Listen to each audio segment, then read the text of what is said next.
Welcome to today's video where I want to talk about framing your shot. And no, I don't mean that type of frame.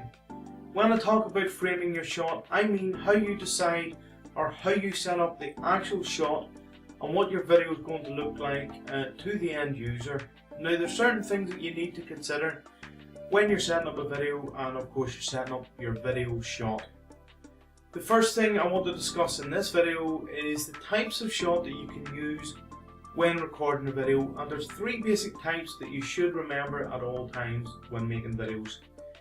The first shot is your wide shot, or sometimes known as the establishing shot.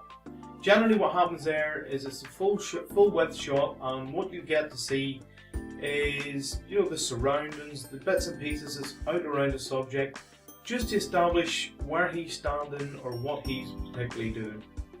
After that, then the next shot you have is the medium shot, which is from about the waist upwards, and this shot is normally the shot that I would use when presenting these types of videos. I would alternate from what's known as the medium shot or the waist shot into the next shot, which is the close-up shot. Now the close-up shot can either be zoomed into sort of head and shoulders of your subject, or additionally, if I was displaying or discussing something and using my hands, within the close-up shot might actually zoom into my hands. So the three shots that we have are the wide or the establishing shot, we have the medium shot, which is the shot from the waist upwards, and then we have the close-up shot. After this, then the next topic I would like to talk about in setting up the shot for your video is the amount of headroom that you allow for the subject between them and the top of the frame. Now people make mistakes where they either have the subject with far too much headroom, and it's as if they have to stretch, or you feel as if they're maybe too short, there's something not right with the video, they're too low. Additionally, what you can also do is have the video placed too high, or you can have the subject placed too high where the top of their head literally gets clipped off and you don't get to see it. That brings me on to actual clipping.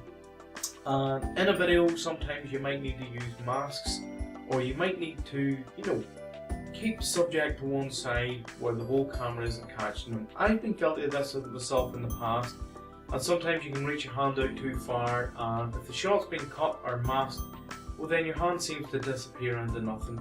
That's clipping, and you want to consider this when setting up your shot.